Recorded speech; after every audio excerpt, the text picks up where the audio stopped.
Hello there, this is AD Robles, and you're listening to AD on the Fight, Laugh, Feast Network. Alright, well, I normally don't do this, but I know there's a lot of very sensitive people out there. Not necessarily in this audience, but I have a feeling that people outside of this audience might hear this episode, if you know what I mean. So, trigger warning. This one is going to trigger people if they listen to it. Probably just the title will trigger people. But what I want to talk about today is the public ritual lynching of ex-officer Derek Chauvin. Ex-police officer Derek Chauvin has been ritualistically lynched at this point, figuratively, of course. And the reality is that the church is complicit in it. This is the color of compromise. This is the church's abject complicity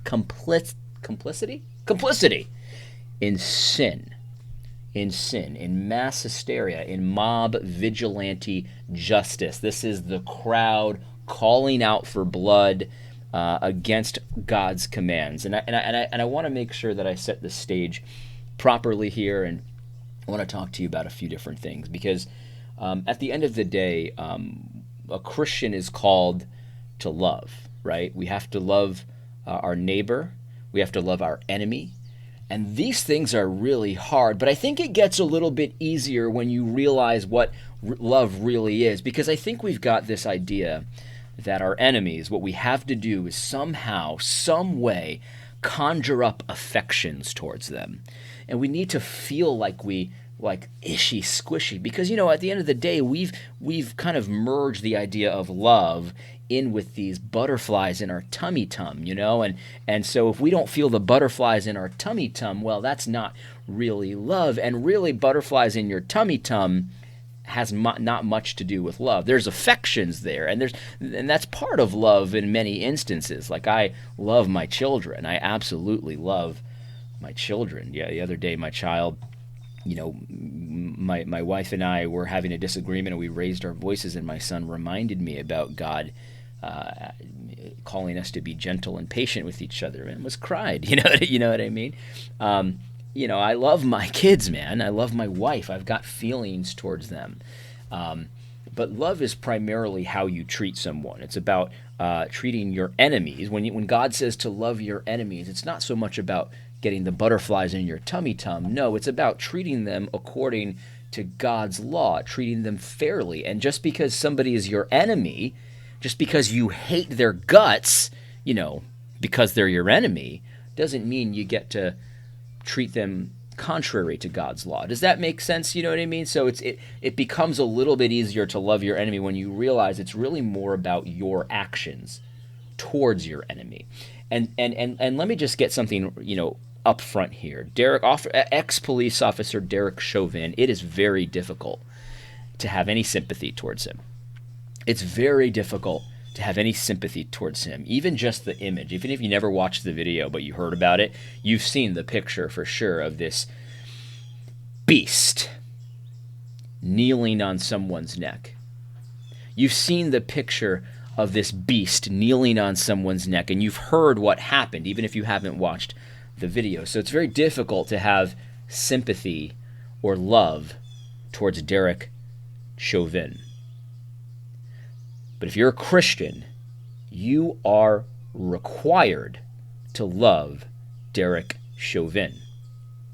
That does not mean you have to have butterflies in your tummy tum. What it does mean, though, is that you need to treat him according to God's law.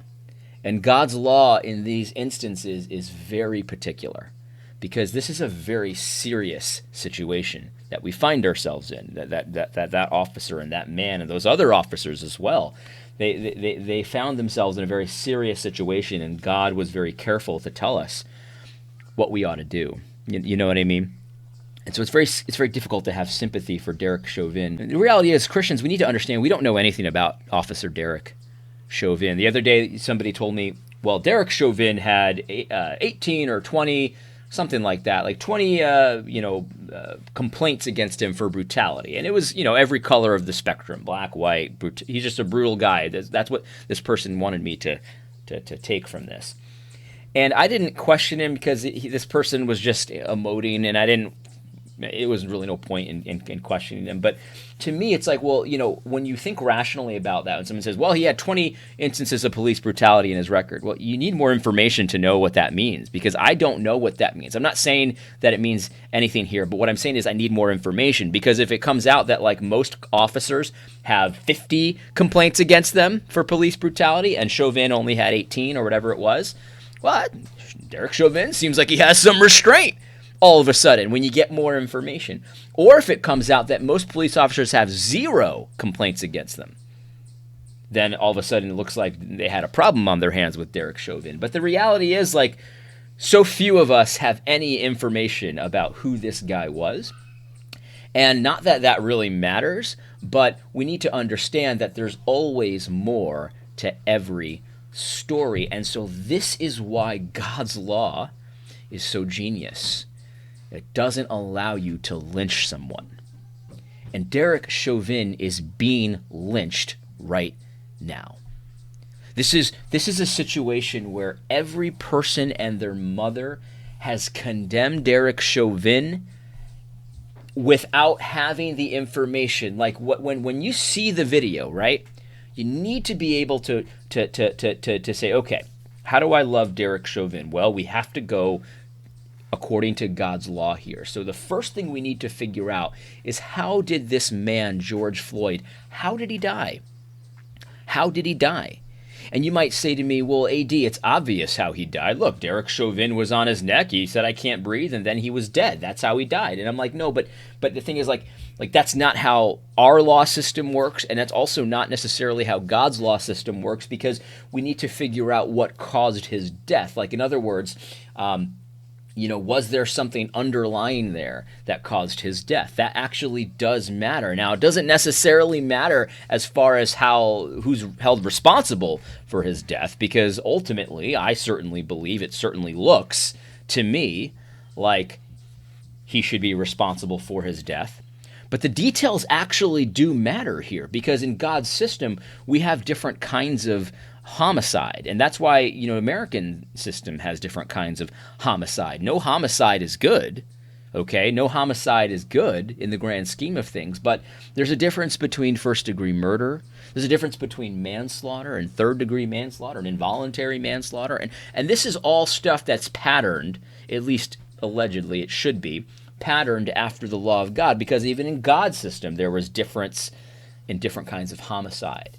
You understand what I'm saying? So we need to the details actually do matter, at least they should matter, if you love Derek Chauvin and want to avoid lynching him. Because when you lynch somebody, it's essentially like mob vigilante justice, deciding on somebody's fate with or without legal proceedings. I mean, it could be you had a legal proceeding, but then the mob just takes over and goes crazy. Or the mob actually influences the legal proceeding, which is also a no-no according to God's law. Or there is no legal proceeding. And the reality is that Christians, if we're going to love our enemy, and we don't even know if Derek Chauvin is our enemy now. Like that's something that we need to determine as well. Like, we can't just assume things because we saw a video. If we're going to love our enemy, though, even if he was abjectly our enemy, we have to love him. We have to treat him according to God's law. We must resist the urge to lynch him. Let me illustrate this in a couple different ways. I'm going to bring the Bible into this at the end, but I want to talk about a movie trope. And we've seen this movie so many times where we have a villain and we have a hero, and there's this story that's played itself out a lot of times where the villain is just kind of, mayhem and chaos personified. And it's just like, he just doesn't care. He'll kill anybody. He doesn't care at all because he's the villain. That's the villain. And then to stop that villain, the hero oftentimes has to do things that are morally questionable. And then we always cheer when the hero holds their integrity. Like, they have an opportunity to murder the villain, But then they stop short of murdering the villain, and they say, no, you're going to jail. You're going to face justice. Because we all understand, the reason why we cheer that is because we all understand that though this guy is pure evil, it's not justice to kill someone or to hurt someone without a trial, without establishing the facts first, even when it's very patently obvious to us what has happened. Do you understand what I'm saying? So like if you're not fighting for your life, you know what I mean? Like you're not defending yourself or something like that. It's not right to torture people. It's not right to beat people up or to do this stuff. And this is part and parcel of this whole controversy because police brutality is not right. You know what I mean? Like beating someone up to a pulp to the point where they die, I think very well could be compared to lynching. So you might argue that George Floyd was lynched. You might argue that. I could see why someone would say that he wasn't, but you might argue that, and I would really have no beef with you. But the thing is, you can't just get vengeance and lynch someone in return for lynching. So here's a clip from a movie. This is a great clip because this is the perfect, avatar for the kind of chaos and stuff like that I'm talking about. This is from the movie Batman. You kills for money. Don't talk like one of them. You're not. Even if you'd like to be. To them, you're just a freak. Like me. They need you right now. But when they don't, they'll cast you out. Like a leper. You see, their morals, their code, it's a bad joke. Dropped at the first sign of trouble. They're only as good as the world allows them to be. I'll show you. When the chips are down, these civilized people, they'll eat each other. See, I'm not a monster. I'm just ahead of the curve. So you see what happens here. The Joker, again, he's chaos personified. This is the mob right here. And he's just mayhem, and he just thinks nobody really has morals because he thinks everybody's just like him, right? And it certainly looks in this scene like that's what's going to happen. Like Batman starts to, he starts to attack him against morality, against ethics. And so it looks like Joker's right. And then at the end of this movie, if you've never seen it, what happens is Joker gives, he has two boats, and he puts a bomb on each boat, and he gives the trigger to the bomb to the opposite boat.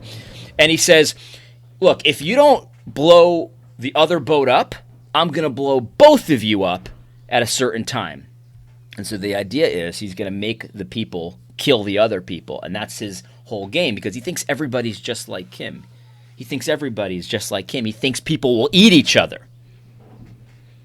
And then you see in the movie, this is very intentionally done. There's a white lawyer who wants to press the button to destroy the other boat, and it looks like he's going to do it.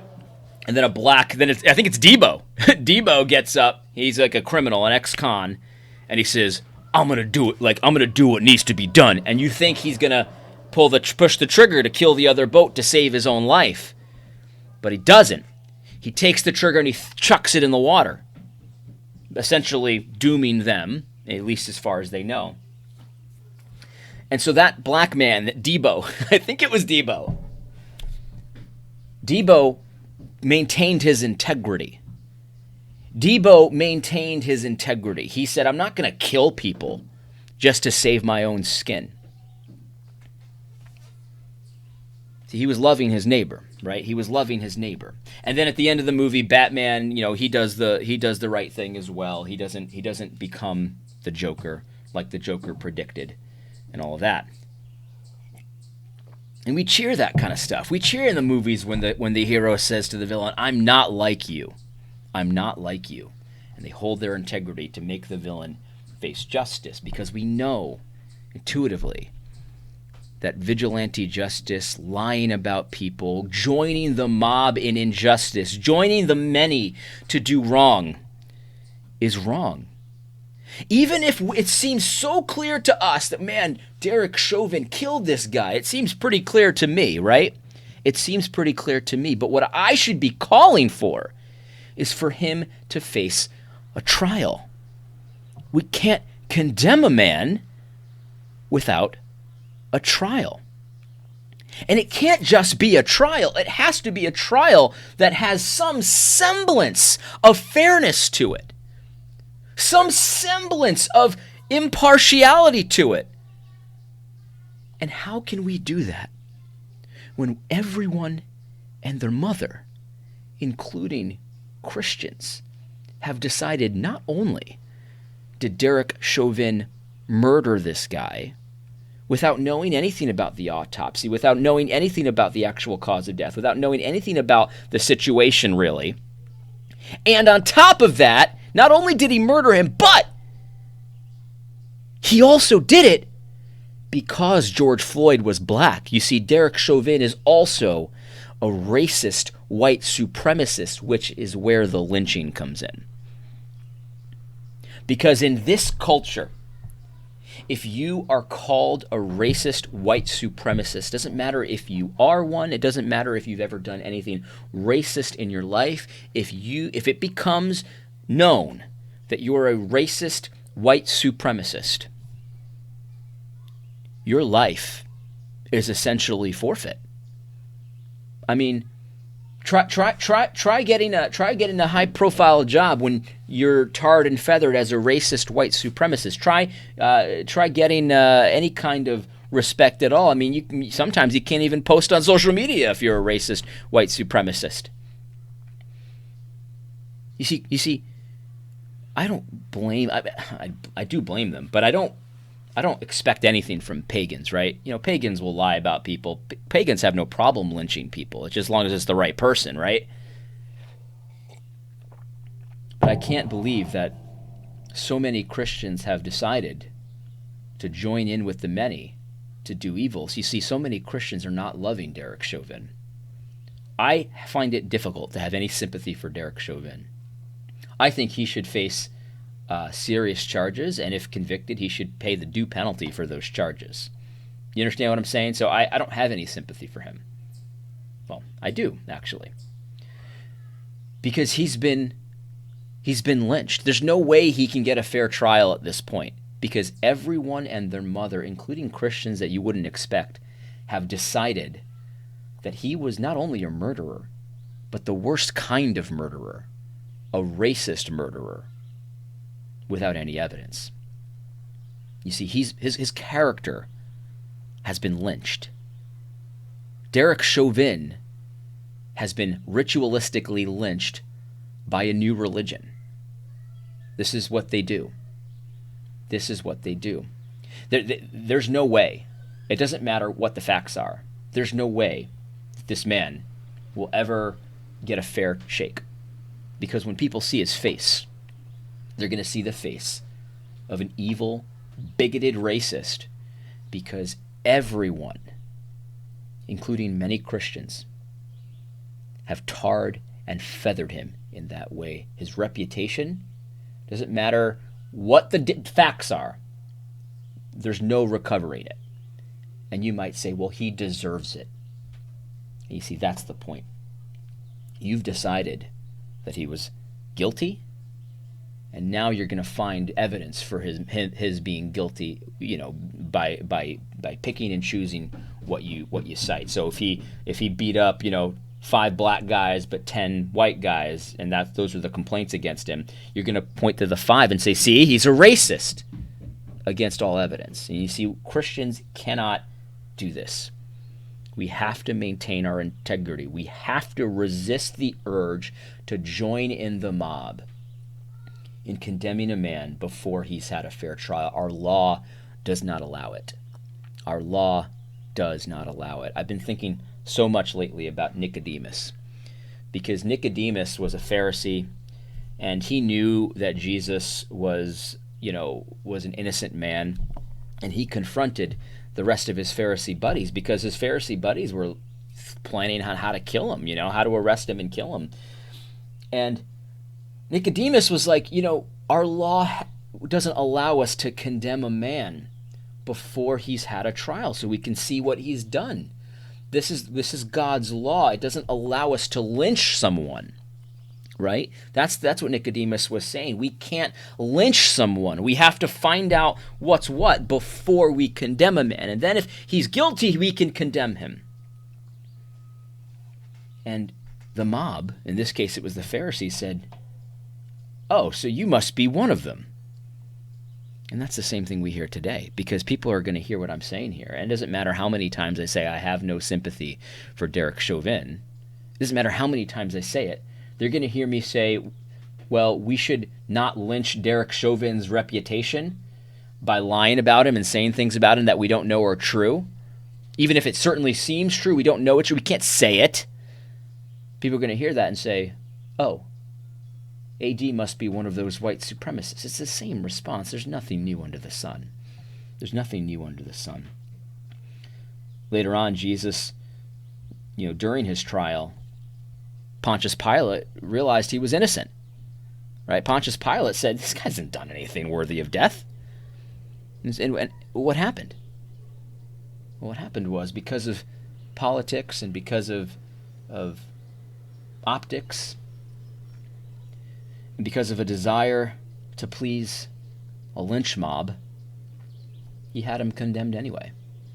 He knew he was innocent and had him condemned anyway.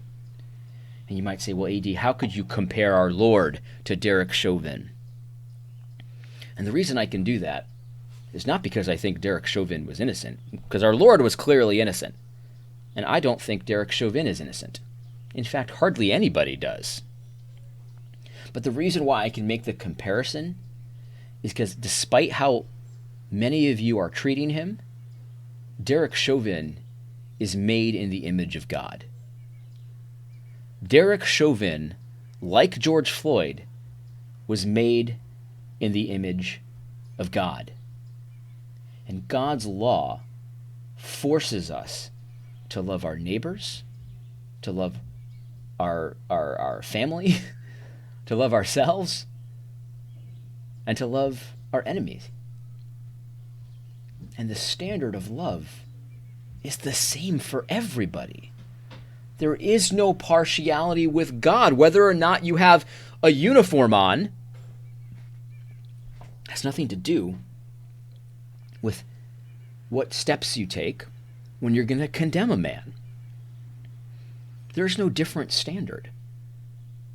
Christians are called to a very high standard. We're supposed to love our enemies. That is difficult, but is required. And so, if you've gone on social media, I'm gonna challenge you right now.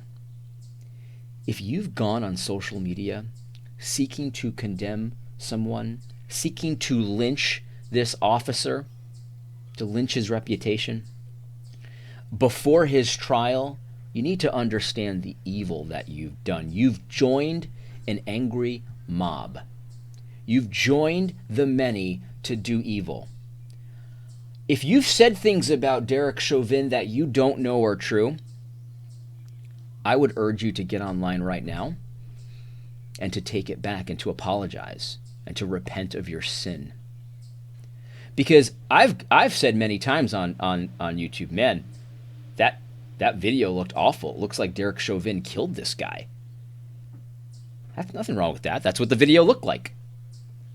But if you said, he murdered this man because he was black, this is an example of the racism that still exists in our country. If you've said that, you need to understand that you've joined the lynch mob.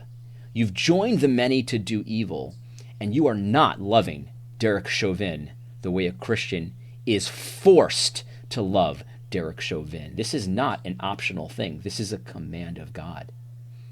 You are held to a high standard, Christian. And so I would recommend repenting of that. It does not mean you have to have sympathy for Chauvin. It does not mean that you have to think he didn't murder that or didn't kill that guy. What it does mean, though, is that you're recognizing that God has set a standard for how we deal with this kind of a crime. And it's a high standard, and it's an important standard. And every person is made in the image of God, and we must treat with love every person. I'm not asking you to have butterflies in your tummy towards Derek Chauvin. I do not. I'm not asking you to treat him with kid gloves or treat him differently because he's a cop and give him some leniency or any of that, because all of that is wicked. What I am asking you to do is to treat him the way you would treat any image bearer of God, according to God's standard of justice. Don't join this new religion in their ritualistic lynching of Derek Chauvin. And don't you think for a second that it's going to stop here. Because the lynch mob will never be satisfied. The pagan demon gods of social justice will never have enough blood. You will find yourself in this mob forever. You will find yourself, and this God can't be pleased, and you will have to do more and more and compromise yourself more and more and more until you find out one day that you're cut off from Christ. Don't compromise yourself. You don't have to like Derek Chauvin. I don't. You don't have to have feelings towards him. I don't. But you do have to love him. It's required. I promise I'm going to get back to my normal self. This is a serious week for me. You know what I mean? It's a serious week. I'm going to get back to my cheerful self and my jolly self very soon. And I just hope that you found this helpful. I want to make sure I'm understood. I know that there's nothing I can do, that people that are committed to misunderstanding me, to make them understand me. I know there's nothing I can do, but I urge you to consider how to love Derek Chauvin. Anyway, I hope you found this video and podcast helpful. God bless. Don't forget to tune in next week on Thursday for AD on the Fight, Laugh, Feast Network.